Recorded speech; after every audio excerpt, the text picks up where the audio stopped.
That's a half. Then you got your next biggest lines, those are quarters. Then your steps down to eighths, then steps down to sixteenths. So if you know your halves, so if you got a half, what's a 16th less than a half?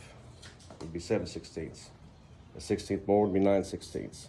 So if you could just start by learning your halves and go to quarters, that's the easiest way to do it. If you're measuring larger jobs, if you have a dummy tape, that's fine. But using the dummy tape, one side's got the dummy numbers, one side doesn't. So if you get used to looking at both sides, you'll learn eventually not to need the dummy tape. They say all tapes are the same, they're not.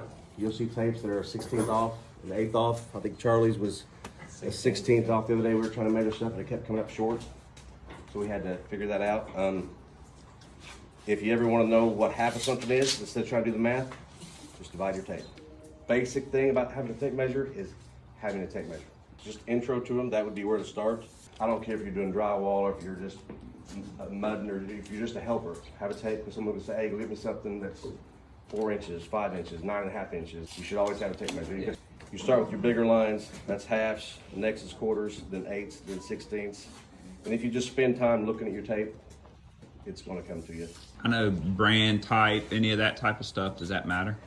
It doesn't really. I mean, I like to keep a bunch of Stanleys. It's just personal preference. Some of the cheaper ones are bigger, they're bulkier. They don't last as long. If they want to use one of mine, they can. Just because I believe if you got the same manufacturer tape on the job, you'll be close to having the same measurements.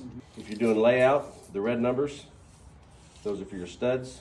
If you're doing layout from a corner, you want to hold back 3/4. Otherwise, when you get your 4 foot mark, you'll be a board off. Follow and subscribe for more.